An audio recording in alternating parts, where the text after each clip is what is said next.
and welcome back to Majors Quarantine Corner, presented by Fanshawe College, the official educational partner of the London Majors. Noah Smith, Dylan Baker with you here as we welcome you back for another week, and we get to have another exciting guest join us for today's episode. We sure do, Noah. Today we've got Byron Reichstein on the show. Byron's been a member of the Majors since 2012. He's had a long, great career with the organization. We're very excited to get a chance to hear what he has to say about his time spent with the Majors. Certainly. Byron, one of those guys who's been around for, well, a long time. He's the second longest tenured player on the London Majors roster behind Cleveland Brownlee. He has a lot of experience, and he's a local guy as well, so we'll get to hear some good stories. We definitely will, and I think that Byron, who grew up in St. Thomas, Ontario, just outside of London, will share some great stories about his time in minor baseball in the London area and how he grew up in a baseball family and his baseball career in college and his time with the Majors. Of course, we'll also get to some fan questions at the end of the episode, so if you submitted one, make sure you stay tuned to the end to see if we will answer your question with Mr. Byron Reichstein. Last week, though, Dylan, we got to talk to Owen Boone, who was a fantastic guest for us. It was our first time on this series where we really got to talk to a pitcher and a guy that started a lot of games and kind of pick his mind. Yeah, for sure. And Owen's been with the organization for a long time, primarily as a starter, but also making some relief appearances. So it was great to get a chance to talk to him about, his philosophies on the mound and his success in the IBL, because he's had a very good career there. And we even chatted about his time in the Can-Am League out in Quebec. So a great interview with Owen. So without further ado, Dylan, we'll go ahead and we'll welcome our guest this week for Majors Quarantine Corner, Byron Reichstein. All right, we are joined now by Byron Reichstein. Byron, how's it going today? It's going well. I'm enjoying the nice weather outside finally, even though there's no baseball. How about you guys? Not too bad. Yeah, it's disappointing there's no baseball being played right now, but it is beautiful outside. Getting things started, Byron, growing up in St. Thomas, living near London, did you ever dream of playing for the Majors or look up to any of their players? Growing up in St. Thomas, I really didn't hear much about the London Majors because social media, obviously back then, wasn't as known as is now. So it was harder to connect with what was going on in the community. So really, I didn't hear about them until I was in college, actually, when I first went and played with them. Now, moving on to talk a little bit about college and kind of your minor baseball. You played locally, and then tell us a little bit about getting that first step and going on to play college ball. I went on to play in Texarkana in Texas, and the guy that actually recruited me was Adam Stern's roommate in college. So Adam Stern kind of got me the hook up there, and he saw a video of me, and he instantly called me a week later after he saw the video, and the rest is history. I committed right away. I was really excited, and it was a great time. What were you able to take away from your experience in college with Texarkana? It was a grind, that's for sure. It really taught me how to stay disciplined and also have fun in the moments you could. I mean, when you're doing baseball 7 days a week, every week, the whole year with school, it's tough. So you have to kind of, the fun moments, you have to really enjoy them. And I could go back and tell many stories of my freshman year of college, and we'd be on here for hours. So it was kind of one of those things you just got to enjoy the moment while it's there. Now, playing for the Majors, you've been on the team since 2012. You were an 18-year-old when you joined, as well as playing college ball in the States, like you mentioned. Tell me a little bit about the transition from college ball to playing in the IBL. I think in college, it's more of here's the heater, try to hit it. In the IBL, they're more of trying to pitch around you, throw the odd pitch in the odd count, 3-2 changeup, 2-0 changeups, throw fastballs up and in. It's kind of it's a different mix. College was, the guys came right after you. Here, it's more of guys are patient and they'll wait to attack. And so it kind of made me see both sides of hitting, where I could really get ready to hit a fastball. And here in the IBL, it's definitely not like that. Did I answer the question? Yeah, for sure. In 2016, you had a very successful season in London. You hit .358 on the season with 3 home runs, 32 RBIs on that pennant-winning team. Tell us a little bit about that season. We asked some of the guys from that team. They always talk about the camaraderie on that team. Yeah, it was a special team. I mean, it went right down to the wire, the 37th game against Kitchener, where he had that pennant championship game. It's one of those seasons that, you know, like Boone said, you know, there's still that emptiness there because we thought we had the team and we came up short. But there was a group of guys that, you know, I could go through the whole roster and name them all, and it feels like yesterday playing that season. But, you know, like sometimes it might not have worked out as we wanted, but, you know, you got to learn from what happened that year. And each year we're trying to build off that and get back into that feel of baseball that year we had. Yeah, for sure. And you've been around, as Noah mentioned earlier, since 2012. And looking at your numbers, you've had a very successful stay in the IBL. How have you been able to adapt in order to sustain success in the league?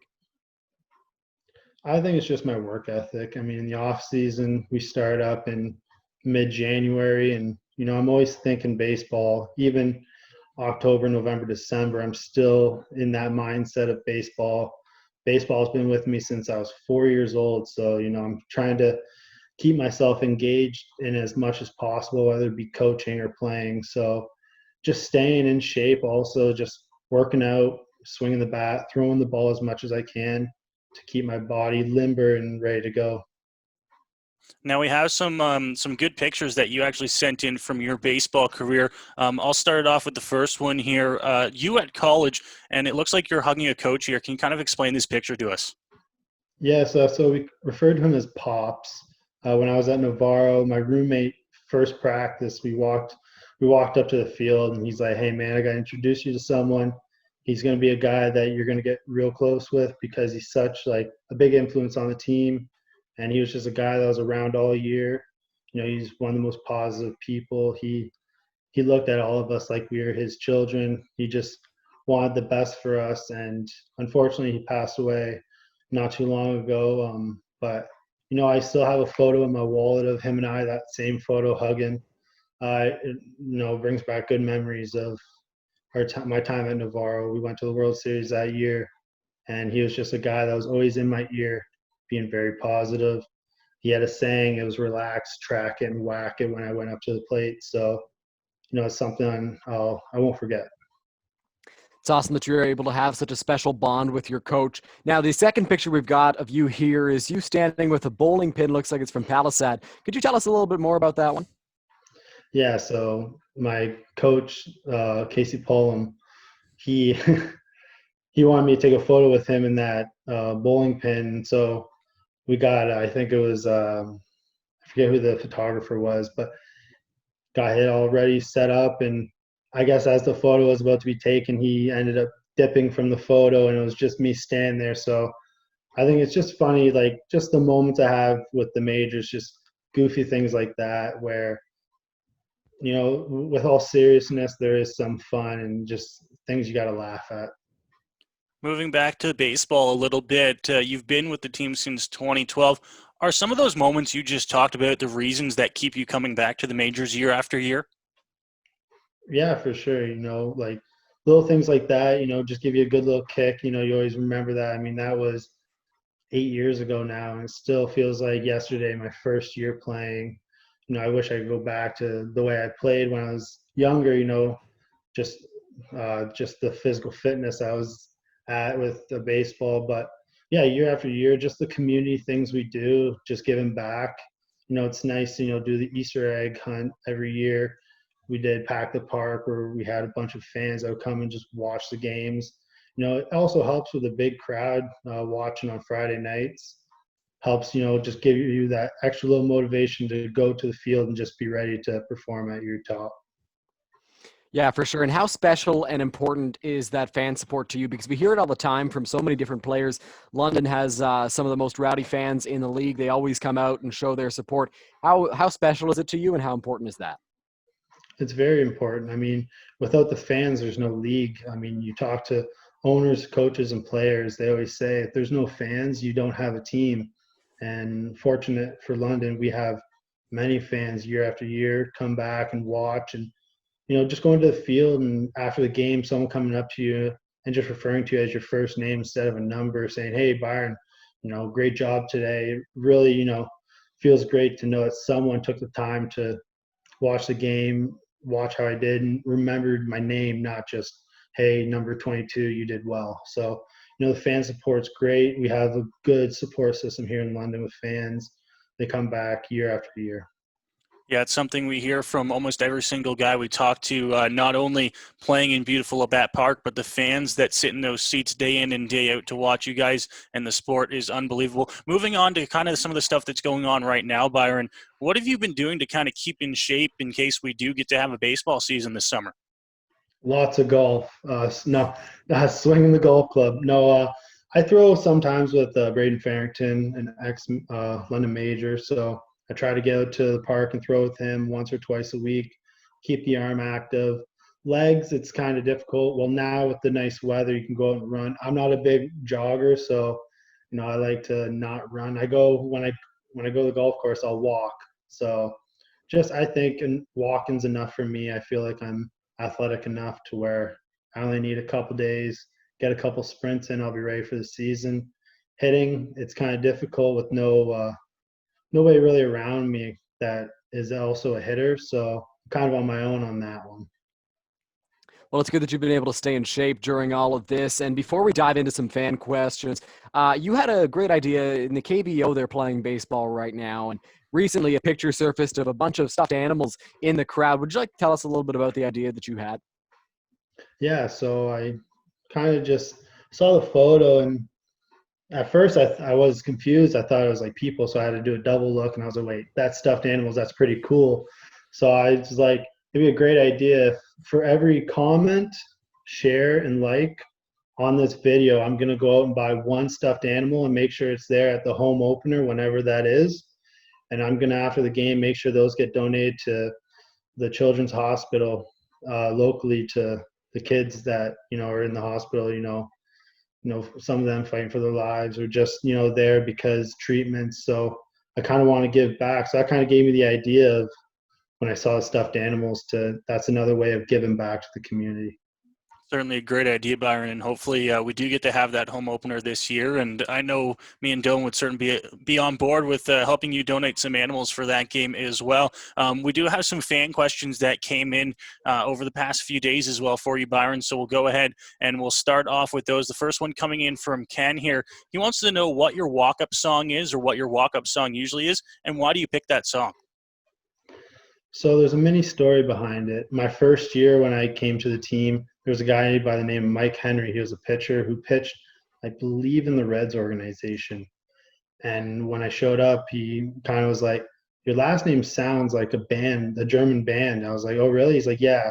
He goes, Friday, I'll make sure there's a song as your walk-up. And honestly, that's how my walk-up song became what it was. I didn't even get to pick it. And every year I go up to Eric Collins. I'm like, hey, man, like I need a new one. Like I'm going to do something different. He's like, no, you're not. And I was like, no, but like I need something new, spice up this year. And he goes, you can send in any request. I'm not changing it. So it's kind of just been one that's stuck. Yeah, everyone knows that walk-up song for you, Byron, and it's a great one. Next fan question here that we got from a couple people. They were asking where you played, where you went to high school and college as well, and what were you able to learn from the different places you played? So growing up, I played St. Thomas Cardinals, and then I went to the Badger organization. I played high school baseball. Wasn't really like as competitive. I went to St. Joe's, and then for college, I went to Texarkana, Navarro, and Southern Arkansas. So I've played under a lot of different coaches. I've learned different game styles, like how to approach the game, whether the mental side and the physical side. So I've been very fortunate to see many different techniques when it comes to the game of baseball.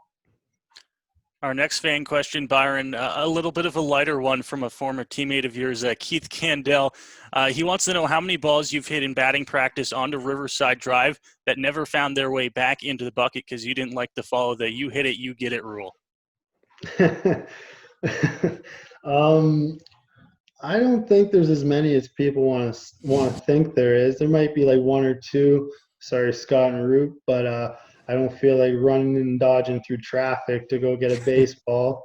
But I mean, until I see Cleveland dive into the Thames to go get some baseballs, I might next time go after the baseball in traffic, but I don't think Cleveland's going to be jumping into the Thames anytime soon.